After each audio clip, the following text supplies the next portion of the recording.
let's talk about Palermo in this season. How are you finding it? Listen, it's I get nervous talking about it because it means so much if we get to the first division. You know, it's been a hard up and down journey, and you know, just a lot of whatever. Like it's just we're here now, we're there, we're third. Yes, we're third. Yeah. Like, currently, well, listen, we want to finish first or second because that's automatic. You know, we were in the promotion playoffs last season. We got knocked out by Juve Stabia in the first round of the playoffs. But hey, if we finish third, at least we're like already kind of in that. You know, we don't have to play the first game. We're just there waiting for the next. But listen, anything can happen. No, definitely. I actually was at the playoff final game against Padova, where Donnarumma's brother was in goal for Padova. Oh, yeah. Sold out stadium. Palermo. Sorry, but I didn't even have a ticket. I just climbed my way into the stadium that day. And just crazy scenes. I just had to be there. Yeah. And because I was in London, I told my cousin to get me a ticket. He didn't get me a ticket, and it was just like going anyway. And I had a ticket already to go to Palermo, so I was like, and I just wow. I think this is the thing though, supporting teams that have been up and down. It's like when you're a big team, it's always in one league. Exactly. You don't get the excitement. Then when you're the Liverpools, exactly. Well, they're having a bad season this season. Champions League is saying, Palermo have never been in the Champions League. No. When you support a club that's different perspectives in the playoffs, it's just like you get that excitement. You realize how exciting it can be. I think the thing for me as well is like Palermo is a massive name in terms like even someone who doesn't follow Italian football, you would like if you follow football, you would have heard the name. Yeah. You'll know the colours, especially pink.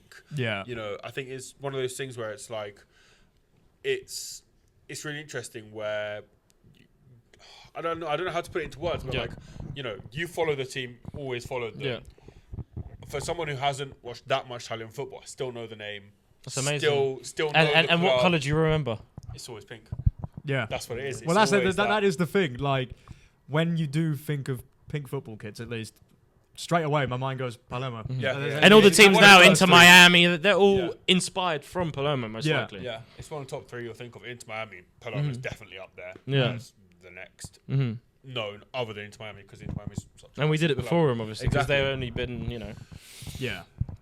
No, it'll be great to see. We're playing tonight, by the way. I don't know when this goes. Mantova. Yeah. Right. Yeah, yes. Pescara's bottom of the league. Well, they beat us last game. Insigne scored against. Lorenzo Insigne scored against them. Oh wow, Lorenzo. Wow. I was about to say that. I actually met Insigne at Disneyland. This is nothing to do with my career. I was a kid. Yeah. I basically my mum and my sister like went to like some bit, and I was just like kind of young and just like I don't want to be here and whatnot. And I kind of like just stood on my phone and I just see somehow, like, I don't know, I think us football fans, our brains work in like automatic sometimes when we see something and we just know a player or know something. Yeah. I see amongst all the people in Disneyland, I just see a left calf with Mickey Mouse tattoo on it. And I know that's Insigne's tattoo, Mickey Mouse. And I just look and I just start following him, like incognito. I'm just following him. Follow him all the way up to the castle. He was with his wife and his little kid. And then I go, oh, Lore, which is like, oi, Lorenzo. He turns around and I go, can I have a photo? And then he takes a photo, or they take a photo, and then the wife goes to me, do you mind taking a photo of us in front of the castle? That's so sick. And then I'm like this, I'm like, yeah, sure. So cool. I was like, let's cape a portrait. But yeah, that was my first ever like player that I met in person. He's so good as well. He's such a good player. Yeah, he's brilliant. One of my favourite goals of his was the Euros, which is something else we could maybe talk about. Yes. And was the goal against Belgium. Oh, yes. Where he cuts inside.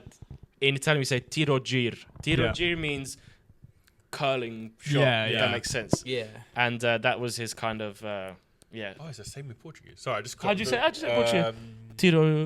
Tiro girado. Girado, yeah? So gir, tiro gir. That's... Yeah. Wow. Yeah. Let's talk about the Euros then. It was a very painful experience for England, but Italy. Listen, you guys have a high chance of winning the World Cup, obviously, because you're not even qualified yet. Yeah. No, that's the thing, isn't it? Because since the Euros, have Italy qualified for a... They missed out on the World Cup. Sad story. Palermo, Italy got knocked out to, I don't know if you remember, North Macedonia. Yes. Yeah, I remember that. And the guy who scored the goal at the Renzo Barbera was our captain at the time, Netrovosky. Was it not a player later, wasn't it? And that was obviously heartbreaking, being in London, watching Italy get not qualified in the World Cup from Palermo's captain in our stadium. Trzaskowski, 93rd minute.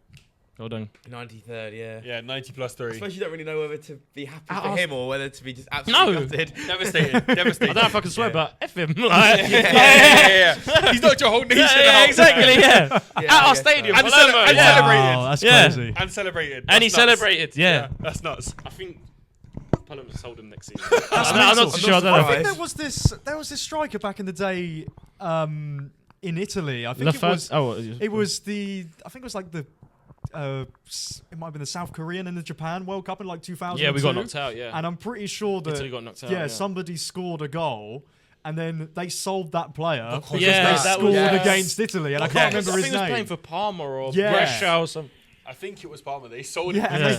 and they sold it because of that reason. When Italy played Argentina in the World Cup semis or something, and Maradona was and it was being played at everyone was booing Maradona, even though that was the season that he was at Napoli. Yeah. Because when it's the national, It's different, you know. Yeah. Obviously, when the game's finished, you shake hands and whatnot. Yeah. But it's in the game, all for you all. Yeah. The fans won't forget. That's for sure. No. No, most certainly will not. National football and me don't clash after the 2014 World Cup. I can't deal with that. Can't deal with that shit. Iniesta. No, not even. That's 2014 2014 is when we Brazil, got sorry, battered. yeah. Against Germany, 7-1. 7-1. Yeah, that I can't. Crazy. I can't watch the national team again. Like I can't watch us play Germany. Yeah, innit? That must open up a scar. The last time we played them, we beat them 1-0. It was in a friendly. But every single time they got the ball, we booed. I swear, it was a 90-minute hate watch on Germany, more than we cared about Brazil winning the game. Yeah. It was rough. Neymar scored 2 goals for Santos the other day. Yeah. Do you reckon he's going to get called up, or what's the... Ironically, now Rodrigo's missing the rest of the season. He's out to the end of the year. He's 10 months out. Ooh. I think he might get called up. That'd be quite cool. I would have said at the beginning. Starting? I would have said at the beginning. So you got Rafinha, Vinny. Yeah. If Rodrigo was there, I'd say he wouldn't get called up. I'd say he does get called up now. Doesn't start. I think he. This sounds bad. I don't think he's good enough to play for the national team. But I don't think he's got fitness for it. If he does, that's fine. I think Impact sub then? That's the thing. I think he'll come as an impact sub, but also just morale boost. I think he's the kind of player that you need. And I think if he doesn't get called up to the squad, he's going anyway. Like, he's going to be one of the people with the Brazil team at all times. Like, yeah, one of the most decorated Brazilian players. Oh, incredible. In football currently at the moment. Like, if you look at his numbers, I think he's Vinny's just reached the same amount of games as him in Europe, and Neymar's got like twice as many goals. Yeah, like it's ridiculous. It just shows the level of player, doesn't it? Yeah, I think it's like 120 to like 250. I'm like, well, hold on a minute. When did Neymar get that many goals? It's incredible. Like, I think towards the end of his career, it's gone a little bit downhill for him. Of course, injuries and stuff. But like, people forget how good he was. Like in Spain. Outstanding. Prime Bale or Neymar? I'm still taking Neymar. Yeah. Neymar, They have to. Yeah, I think so. He was elite. Like, genuinely, even like the first few seasons in PSG, dominated. Oh, absolute joke of a footballer. If Italy qualify for the World Cup, what are the chances, would you say, of them winning the tournament? Being honest? Yeah. Very low. Very low? Oh. Yeah. What group would they go into? Do we know? I don't. Yeah, I can't remember actually. No, I don't know. I don't know which group it is. No, but it is known. I can't think who it is. So. Yeah, it's an okay group. It's not I that think bad. I think it's like it's a group you should qualify out of, really. Yeah. Okay. I think France are in it. No. But I think no. Oh, if it's France, that's our biggest rivals. Yeah. France are our biggest rivals. Yeah. I can't remember who it is. France, Germany. I'm gonna have a quick look and just see if I can find anything. Yeah. No. Yeah, I mean, with the national team, it's obviously coming from the highs of the Euros when we won, and from the first game we knew, because we beat Turkey 3-0. Yeah. I think it was. That's not 3-0 against Turkey. I just clocked what you said. Yeah. And that was really unusual for us because we always win 1-0. Yeah. We draw 1-1.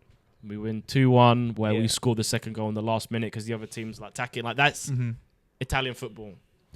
And we've prided ourselves on that since, and we still do now. for sure. And that day we played attacking, like you know, on FIFA you got all out attack. Yeah, Just looked yeah, like all out attack.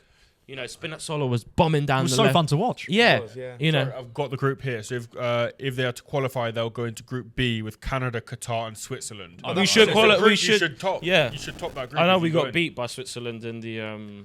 Switzerland will be difficult. in I the think last Canada thing. won't be easy, but you Because should they're get at home. through. Yeah, you should get through at least. Yeah. No, most certainly. But yeah, I remember watching the Italian team, and they were so fun to watch. And I remember before the game in the final, we started a two-man midfield. England did, and I thought we started a Against Prime Verratti. This was the Bro, thing, right? Verratti Prime. I thought- He's called him back for the national team. Has he? Yep. Wow. I'm not expecting him to be the same. Yeah. But that shows you the levels. Like, you know, yeah. he's For getting sure. called So back, good, and there's yeah. some big hitters now. We've got Tonali, Yeah. Locatelli, Barella, yeah. Barella, well, you know, yeah. and he's calling Verratti back, and I wouldn't be surprised if Verratti starts. Yeah, He's no. such a good player. Why on earth not? He was such a good player, and yeah, I remember Jorginho. looking at that game beforehand. I was thinking, if we don't start a midfield three, we've got absolutely Yeah. no hope of touching the ball. And England scored early on, of course, Scored but like then 4 minutes. from that moment onwards, it was just If we did that final now, you guys would batter us 4-0. Yeah. The way Yeah, Rice I'd- is playing right now, the way Reece James is fit. Yeah, he's loving it. Right. England would absolutely smash us. Yeah. You know? And yeah, because in attack we've got Radegi. He's gone to Saudi now. Like we just don't have that. I mean, we kind of didn't expect to have a striker that Euros either, but Immobile kind of peaked in that tournament. Yeah. You know, even though he weren't scoring that many, but he was like that kind of false nine almost, where Hold sometimes up, he'd like, yeah. you know, Creative. and give Yeah. space to Berardi, Insigne, and obviously I got the T-shirt Chiesa that year. yes. Which you guys need to play him more. yeah, we Play don't him more, To please. play. Yeah. He's literally our Neymar. Yeah, yeah. And he's getting 5 minutes at the end of the game. It always scores. It still scores. It's frustrating for me as well, of course, because, you know, he has shown moments off from the bench that you think, he can really do it. And then we're having Gakpo and Salah both play. They're and, way and- better and anyways. Yeah, they are good football players, but they're not performing consistently enough at the minute. No. And he just thinks, when are you going to give a couple of games in a row for someone like Chiesa or someone like Engamoa to have a just chance. Yeah, Yeah. because if you start people for one game, right, There's no momentum. there's no there, yeah. momentum. Yeah, yeah. So I think they're living off at the moment. Salah last season FIFA did ratings. so well. Like Gakpo as well. I Yeah. don't know how he didn't score the other day. Oh, That- don't. Yeah, that's stress. that's time. But- That's for another time Yeah, anyway. But Chiesa yeah. should be starting in that. No, I'd like to see him get more minutes. I think he deserves more minutes. I want to ask you one of the final questions. What is your favourite moment as a Palermo fan? As a Palermo fan, I'd say favourite moment was probably either the final of the Serie C, so when we was in like League One, Yeah. League One promotion playoff to get into Championship, Serie B, Yep. where we played Padova, and I was there, and I saw for the first time as an older person now, like a full-out stadium. Yeah. Like, you know, we recently had an Anglo-Palermitan game against Manchester City, and that was packed. If you don't know about that, watch the highlights, watch the ultras, the kind of display they put. They put the two Gallagher brothers in the retro shirts, like all unreal tifoseria. I don't know how you say it in English, like the choreograph, the Tifos. tifos. Oh, yeah, right, that's it. yes. Yeah, I did know tifos. Unbelievable that game, and I to saw pictures of them. yeah, and to Yeah. see that in in real life against Padova in the promotion playoff final, and we won it, was just like, unforgettable. But I'd say what probably tops that off is what I recently just did now with Palermo, like being pitch side. Yeah. Poyampalo, our striker, scored a goal, in the 4th minute, and like I just ran, and I didn't know what to do, and I did this, I slid. I thought I was like Drogba at Chelsea, and like I was just all over the place, and the people in Palermo actually like took it well, and they kind of was like, "You're one of us," and then opportunities happened that they collaborated with some big creators, and obviously with Palermo, and I got to interview the players, and it's just like, you know what, and seeing Inzaghi, our manager, who's a legend. And it's like, I feel like a big responsibility now to continue that here. And I mean, anyone watching, if you want to come to Palermo, just DM me. Honestly, I'll be more than happy to help you, give any tips of where to stay and whatnot. I'm And gonna send that DM now then. no, you guys don't worry. We need to go. You guys have got the box. Oh, brilliant. But yeah, it's probably what I just did now.